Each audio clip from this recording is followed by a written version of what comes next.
Price the lord, hallelujah. പ്രിയ സഹോദരങ്ങളെ, ആദ്യ ശനിയാഴ്ച ദിനമാണ്, അമ്മയ്ക്ക് സമർപ്പിതമായ ദിവസമാണ്. ഇന്നലെ ആദ്യ വെള്ളിയാഴ്ച നന്നായിട്ട് നിങ്ങൾ പ്രാർത്ഥിച്ചിട്ടുണ്ടാവുന്ന അച്ഛൻ അറിയാം.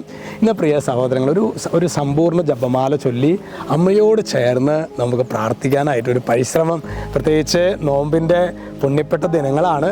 പിന്നെ നമുക്കറിയാം മറ്റന്നാൾ 8-ാം തീയതിയാണ് പരിശുദ്ധ അമ്മയുടെ അമലോത്ഭവ മാതാവിൻ്റെ പാപപങ്കിലമായി ലോകത്തിലെ പാപരഹിതയായിട്ട് ജീവിച്ച അമ്മയുടെ തിരുനാളാണ്. അപ്പോൾ അതിന് ഒരുക്കമായിട്ട് ഇന്ന് തുടങ്ങി സമ്പൂർണ്ണ ജപമാലയൊക്കെ ചൊല്ലി ഇന്നും നാളെയൊക്കെ അതിന് പ്രാർത്ഥിച്ചൊരുങ്ങി നമുക്ക് തിങ്കളാഴ്ച അമലോത്ഭവ മാതാവിൻ്റെ തിരുനാൾ നമുക്ക് ആഘോഷിക്കാം. ഹല്ലേലൂയ. ഇന്ന് നമ്മൾ ധ്യാനിക്കുന്നത് യെശയ്യാ പ്രവചനം 55:6.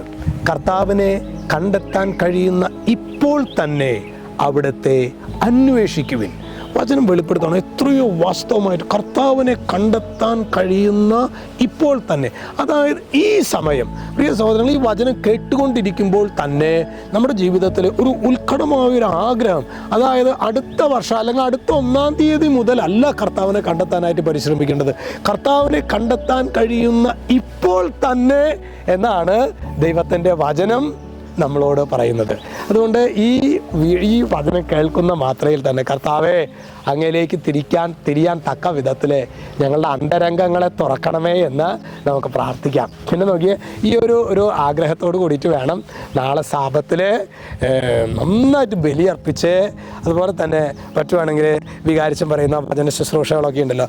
നമ്മൾ പലപ്പോഴും പ്രിയ സഹോദരങ്ങൾ, നമ്മൾ ഈ വികാരിച്ചന്മാരുടെ കാര്യങ്ങളൊക്കെ നമ്മളെടുത്തവരെ അതൊന്നും കാര്യമില്ല എന്നുള്ള രീതിയിൽ എന്നിട്ട് നമ്മൾ ഓട്ടാണ് ഇവിടേക്ക് ധ്യാന കേന്ദ്രങ്ങളിലേക്ക് ഓടുന്നു, അല്ലെങ്കിൽ മറ്റു പല സ്ഥലങ്ങളിലേക്ക്. അപ്പോൾ വികാരിച്ചന്മാരിലൂടെ നമുക്ക് കിട്ടുന്നതാണ് സ്ഥായിയായ ഒരു പെർമനൻസി എന്ന് പറയുന്നത്, ആത്മീയ ജീവിതത്തിലെ പെർമനൻസി എന്ന് പറയുന്ന സംഭവം.